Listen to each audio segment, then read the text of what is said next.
اپنے حوصلوں کو بلند کرو، اپنے کردار میں امام حسین کے کردار کو سامنے رکھو، اپنے کردار کو اچھے کرو۔ اور پھر تاریخ نے وہ بھی دیکھا کہ جب امام زین العابدین سید سجاد جب یزید پلید سے کہا کہ مجھے مسجد میں خطبہ دینے دے، تو بادشاہ وقت ظالم بیٹھا ہے، اور امام سید سجاد امام زین العابدین نے اس کے سامنے خطبہ دیا اور کہا کہ میں امام حسین کا بیٹا ہوں۔ پوری داستان کربلا سنا دی، دمشق کے مسجد میں کوہرام مچ گیا، یزید پلید یقین کر گیا کہ اب لوگ مجھے مار ڈالیں گے۔ وہ مؤذن کو بولا کہ آزاد ہو آزاد ہو۔ امام سید سجاد نے کہا کہ ٹھہر، مجھے بولنے دے۔ جب مؤذن نے اشہدو ان محمد رسول اللہ کہا تو امام زین العابدین نے کہا کہ تجھے محمد صلی اللہ علیہ وسلم کا واسطہ، رک جا۔ مگر کوہرام مچ گیا، اور بعد میں ظالم یزید پلید کو کسی نے کہا کہ امام زین العابدین کو مدینہ روانہ کر دیجئے۔ علماء کرام نے فرمایا اور لکھا کہ امام سید سجاد نے کہا کہ میری دو شرطیں ہیں، تو مانے گا تو میں مدینے کو جاؤں گا۔ بولے کیا؟ کہا کہ میرے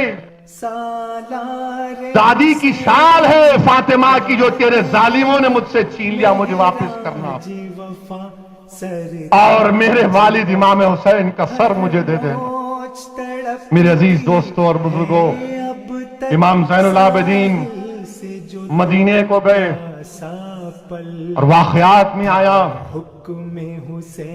پھر ایک اور ظالم تھا، مروان عبد الملک، مروان شاید اس کا نام تھا، اس نے پھر امام حسین اسی طرح آپ کو زنجیروں میں جکڑ کر امام زین العابدین امام سید سجاد کو اپنے دربار میں بلایا۔ جب آپ انکار کر رہے تھے تو کہا میرے پاس طاقت ہے، آپ نے کہا تیرے پاس کچھ طاقت نہیں ہے۔ پھر امام زین العابدین نے کہا کیا تو بھول گیا کہ میں امام حسین کا بیٹا ہوں؟ تو بادشاہ نے کہا تمہارے پاس طاقت نہیں ہے۔ امام زین العابدین نے کہا طاقت اس وقت بھی تھی اور آج بھی ہے، دیکھ۔ 3 مرتبہ امام زین العابدین نے اللہ اللہ اللہ کہا تو پوری زنجیریں ٹوٹ گئیں۔ عبد المالک بن مروان کود کے نیچے آیا تو امام زین العابدین نے کہا کہ بیٹھ نیچے۔ تو بادشاہ وقت زمین پر بیٹھا اور کہا خبردار۔ میرے عزیز دوستوں اور بزرگوں، یہ اہل بیت کی بہادری، اہل بیت کی قربانیاں ہمارے سامنے ہیں۔ میرا یہاں پر آ کر بیان کرنے کا مقصد یہ کہ ہم اپنے رشتے اہل بیت کی غلامی کو اور مضبوط کریں۔ ہم کو توڑنے کا نام ہے اور حسینیت ہم کو جوڑنے کا کام کرتی ہے۔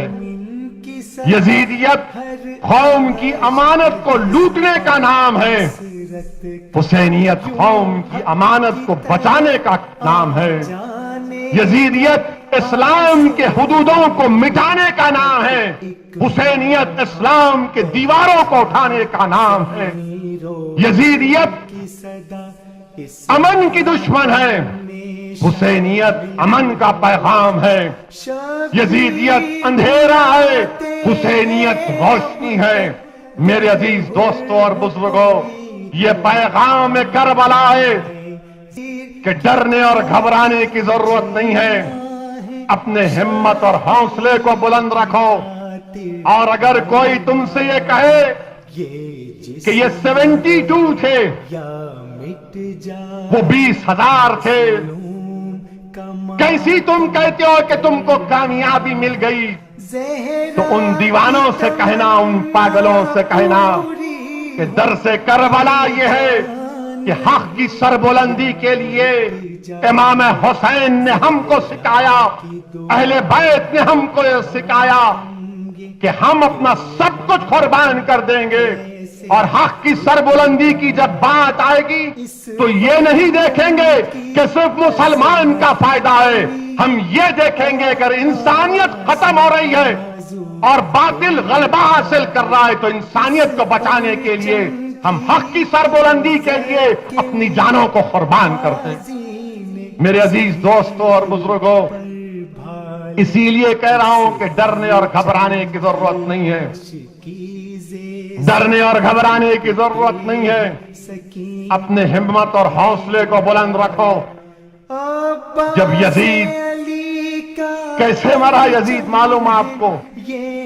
جو دنیا کے جتنے ظالم ہیں، جو اقتدار کی کرسیوں پر بیٹھ کر یہ سمجھتے ہیں کہ کبھی نہیں ختم ہوگا ان کا اقتدار، یزید ایک بندر پالا تھا، اسی کا بندر اس کو قتل دیا، اور انشاءاللہ تعالی موجودہ برسر اقتدار آپ کو بھی آپ ہی کا بندر کاٹے گا انشاءاللہ۔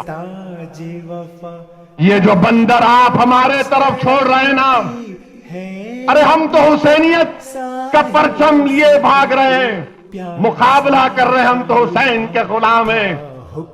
تمہارے بندر تم پر ہی انشاءاللہ تعالی تمہاری طرف پلٹیں گے، تم کو کاٹیں گے ضرور انشاءاللہ تعالی۔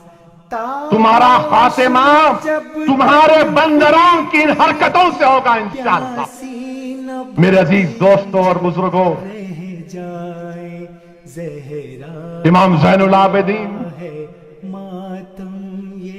کو جب قید کر کے یزید کے پاس لایا گیا، آپ بیمار ہیں، بیمار ہیں، آپ کی آنکھوں کے سامنے آل رسول کی ہر کلی کو مسل دیا گیا، آپ کے سامنے علی اکبر، آپ کے بھائی علی اصغر کی شہادت، آپ کے سامنے آپ کے چچا حضرت عباس علمبردار کی شہادت، مگر امام زین العابدین کے حوصلے پست نہیں ہوئے، بلکہ وہ ہم کو پیغام دے رہے ہیں، دکن کی سرزمین پر بسنے والوں، دشمن کے ددی طاقت کو دیکھ کر اپنے حوصلوں کو پست ہونے مت دو۔